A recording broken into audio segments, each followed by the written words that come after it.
Theatre எக்ஸ்பீரியன்ஸ்னு ஒன்று இருக்கு இல்லையா, திரையில் போய் படம் பார்க்கும்போது கிடைக்கிற பரவசம், அது வந்து இந்த படத்தில் ஒவ்வொரு ஃப்ரேம்லையுமே நம்மளால் பார்க்க முடியுது. இந்திய படங்கள்லேயே வந்து மிக அதிக தொகை வந்து இந்த படத்துக்கு தான். கூலி வந்து கிட்டத்தட்ட 100 நாடுகளுக்கு மேல் ரிலீஸ் ஆகுது. இதுவும் தமிழ் சினிமாவில் முதல் முறை. ஒரு ரஜினி வாழ்க்கையில் மறக்க முடியாத ஒரு நாள்னா ஆகஸ்ட் 14 ஆகுது. ஆமா, ஆகஸ்ட் 15 வெளியான நாள் ஆகுது. ஆகஸ்ட் 15 முதல் படம் ரிலீஸ். அந்த பெருமை வந்து லோகேஷ்க்கு கிடைக்குது.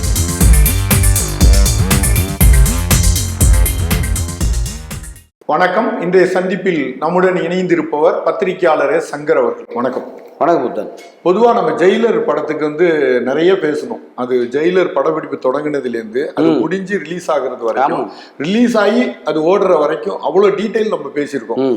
அதே மாதிரி கூலி அந்த தருணத்தில் தான் நம்ம இருக்கோம். இப்போ கூலி படம் தயாராகிட்டு ரிலீஸுக்கு தயாராக இருக்கு. அதோட பிஸ்னஸ் இதை பற்றிலாம் கொஞ்சம் பேசலாம். இதுவரைக்கும் எந்த தமிழ் படத்துக்கும் ஆகாத ஒரு பெரிய பிஸ்னஸ் கூலிக்கு நடந்தது. 90 கோடிக்கு மேலே விற்றுருக்காங்கன்னு சொல்கிறாங்க. அது என்ன அபிஷியல் ஃபிகர்னு தெரியாது. பட் அது வந்து பெரிய தொகை. இந்திய படங்கள்லேயே வந்து மிக அதிக தொகை வந்து இந்த படத்துக்கு தான். இதில் அதிகமான பெரிய ஏரியா எதுன்னா அமெரிக்கா, வட அமெரிக்கா கனடா ரெண்டும் கலந்தது.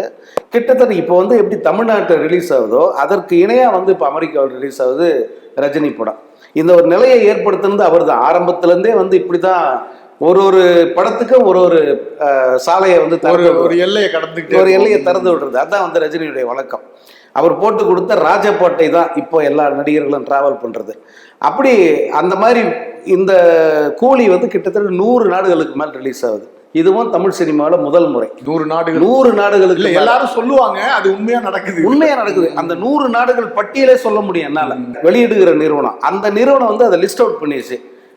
மத்திய கிழக்கில் எவ்வளோ நாடுகள், யூரோப்பில் எவ்வளோ, அமெரிக்காவில் எவ்வளோ, ஆசிய கண்டத்தில், தென்கிழக்கு ஆசியாவில், இப்படி எல்லா நாடுகள்லையும் எப்படி ரிலீஸ் ஆகுது. இது வரைக்கும் இல்லாத சின்ன சின்ன நாடுகள் இருக்கு பாருங்க. இப்போ மால்டான்னு ஒரு தீவு இருக்கு இத்தாலி பக்கத்தில். இந்த மால்டான்னு தீவில் இந்த படம் ரிலீஸ் ஆகுது. அந்த மால்டா யாராவது கேள்விப்பட்டிருப்பாங்கன்னு கூட தெரியாது.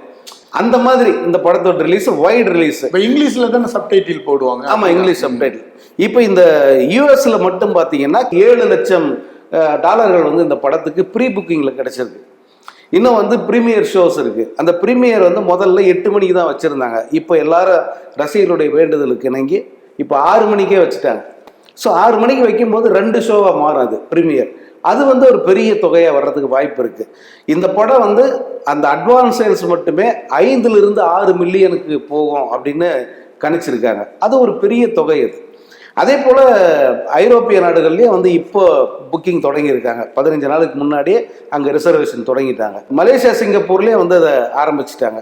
இப்படி ஒவ்வொரு ஏரியாவில் இப்போ தொடங்கிட்டு 1ஆம் தேதி கூட இன்னும் வரல. ஆமாம், அந்த புக் ஓப்பன் பண்ண உடனே வர்ற ரெஸ்பான்ஸ் பார்த்து எல்லாருமே வந்து ரொம்ப திகச்சு போயிருக்காங்க.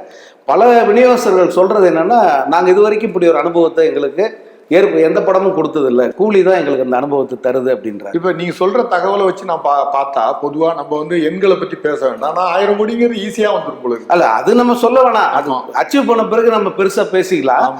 ஆனா இப்ப நடக்கிற இந்த பிசினஸ், இந்த ரிசர்வேஷன், இதெல்லாம் பார்க்கும்போது வந்து இந்த படத்தினுடைய ரேஞ்ச் என்ன அப்படிங்கறத வந்து நம்மளால கணிக்க முடியும். ஓடிடிக்கு வித்துட்டாங்கல்ல. ஆமா, ஓடிடி சேல்ஸும் வந்து முதல்ல முடிஞ்சிருச்சு. இந்த படம் ஷூட்டிங்ல இருக்கும்போதே ஓடிடி டீல் எல்லாம் வந்து முடிச்சுட்டாங்க. டிவி டிஜிட்டல் ரைட்ஸ் இது எல்லாமே வந்து 400 கோடிக்கு மேல சேல் பண்ணதா செய்தி ஓடி. சன்னுக்கே அதை வச்சுக்குவாங்கல்ல, அவங்களே வச்சுக்குவாங்கல்ல. இல்ல, இப்ப சன் வந்து அவங்களுடைய சன் நெக்ஸ்ட்ல மட்டுமே போடுறதில்ல, மற்ற சேனல்களுக்கு கொடுத்துற, மற்ற ஓடிடி வெளி சேனல்களுக்கு கொடுக்குறாங்க. ஆமா, இப்ப இந்த இதுக்கு முன்ன படம் ஜெயிலர்லாம் வந்து நெட்ஃபிளிக்ஸ் கொடுத்துட்டாங்க. இப்ப நீங்க சொல்ற தகவலை வச்சு பார்த்தா இது ஜெயிலரை விட அதிகமான ஒரு பிசினஸ் பண்ணுது இல்ல. ரொம்ப சுலபத்துல வந்து ஜெயிலரை தாண்டிடும். இந்த ப்ரீ பிசினஸ்லேயே ஜெயிலரை வந்து தாண்டிடுச்சு. படம் ரிலீஸ் ஆனால் அந்த வசூல் வந்து ஜெயிலரோட பெருசாக இருக்கும். இப்போ தமிழ்நாட்டில் இதோடைய இது எப்படி விநியோகம், இது எவ்வளோ தேட்டரில் ரிலீஸ் பண்ணுறாங்க? தமிழ்நாட்டில் ஆல்மோஸ்ட் எல்லா தேட்டர்லையுமே ரிலீஸ் பண்ணுவாங்க. ஏன்னா இந்த படத்துக்கு போட்டியாக வேற படம் இல்லை தமிழில். வார் 2 அப்படிங்கிற ஒரு படம் தான் இதுக்கு போட்டியாக நிற்கிது. இப்போ சர்வதேச அளவில் பார்த்தீங்கன்னா கூலியா வார் 2வா அந்த போட்டி நிற்கிது. ஆனால் தென் மாநிலங்களில் அதுக்கு வாய்ப்பு இல்லை. தென் மாநிலங்களை பொறுத்த வரைக்கும் ஆந்திரா உள்பட தென் மாநிலங்கள் எல்லாத்துலேயுமே வந்து கூலி தான் டாமினேட் பண்ணுது. நார்த் இந்தியாவிலும் கூலிக்கு வந்து மிகப்பெரிய அளவுக்கு டிமாண்ட் இருக்குது. ஸோ அங்கே இந்த தேட்டர் பிடிக்கிறதுல தான் பெரிய போட்டி. 2 படங்களுக்குமே கிட்டத்தட்ட சமமாக கொடுக்குறாங்க ஸ்க்ரீன்ஸு. ஸோ இந்திய அளவில் வார் 2 கூலி அப்படின்னு போட்டி இருந்தால் கூட தென் மாநிலங்களில் ஃபுல்லாகவே கூலி தான் டாமினேட் பண்ணுது. இப்போ இந்த பிஸ்னஸோடைய அந்த சக்ஸஸ் இருக்குல்ல, இப்போ நீங்க சொல்றத பார்த்தா அபரிவிதமான ஒரு தகவல்கள் இருக்கு, அமோகமா இது வந்து ரீச் ஆயிருக்கு அப்படின்னா அந்த படத்தை நிறைய பேர் பார்த்துருப்பாங்கல்ல, ஓரளவுக்கு ஒரு பிசினஸ்க்காக சில பேர் பார்த்துருப்பாங்களா, அதனால தான் இந்த நம்பிக்கை வருது. ஆமாடிச்சு, பார்த்த எல்லாருமே வந்து பிரமிச்சு போய் தான் சொல்றாங்க. ரொம்ப தியேட்டர் எக்ஸ்பீரியன்ஸ்ன்னு ஒன்று இருக்கு இல்லையா, திரையில் போய் படம் பார்க்கும்போது கிடைக்கிற பரவசம், அது வந்து இந்த படத்துல ஒவ்வொரு ஃப்ரேம்லையுமே நம்மளால பார்க்க முடியுது. அவ்வளோ சிறப்பாக பண்ணியிருக்காரு அப்படின்னு எல்லாருமே பாராட்டுறாங்க. படம் பார்த்த ரஜினிகாந்தும் வந்து அதை சொல்லியிருக்காரு. அவர் வந்து ரொம்ப சீக்கிரத்தில் அவரோட படத்தை அப்படி சொல்ல மாட்டார். இந்த படம் பார்த்துட்டு அவர் ரொம்ப தளபதிக்கு நிகராக வந்திருக்கு அப்படின்னு சொல்லி பாராட்டியிருக்காரு.